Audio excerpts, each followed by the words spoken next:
Praise the Lord. ദൈവനാമത്തിന് മഹത്വം ഉണ്ടാകട്ടെ. ഇന്നത്തെ നമ്മുടെ വചനചിന്തയ്ക്കായി യെരമ്യാ പ്രവാചകന്റെ പുസ്തകം 46-ാം അധ്യായം 27-ാമത്തെ വാക്യം. യാക്കോബ് മടങ്ങി വന്ന് സ്വസ്ഥമായും സൗര്യമായും ഇരിക്കും, ആരും അവനെ ഭയപ്പെടുത്തുകയുമില്ല. ഈ വാഗ്ദത്തം ദൈവം അവർക്ക് നൽകുന്നത് എപ്പോഴാണെന്നറിയാമോ?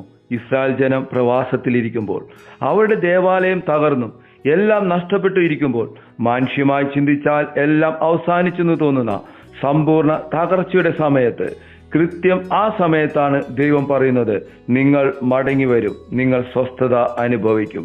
ഇതിലൂടെ ദൈവത്തിന്റെ ആത്മാവ് നമുക്ക് നൽകുന്ന ഏറ്റവും വലിയ സന്ദേശം ഇതാണ്: നമ്മുടെ വഴികൾ അവസാനിക്കുന്നിടത്ത്, നമ്മുടെ പ്രതീക്ഷകൾ അസ്തമിക്കുന്നിടത്ത് ദൈവത്തിന്റെ പ്രവർത്തികൾ ആരംഭിക്കുന്നു.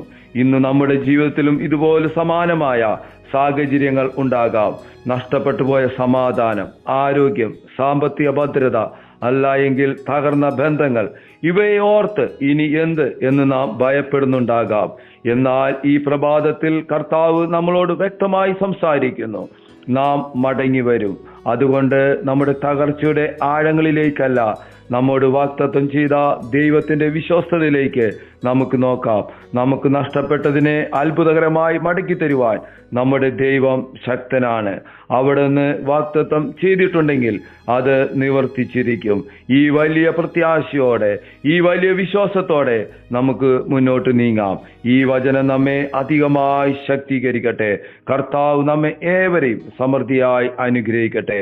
നമുക്ക് ഒരുമിച്ച് പ്രാർത്ഥിക്കാം. കർത്താവേ, ഞങ്ങളെ കേൾപ്പിച്ച ദൈവശബ്ദത്തിനായി സ്തോത്രം ചെയ്യുന്നു.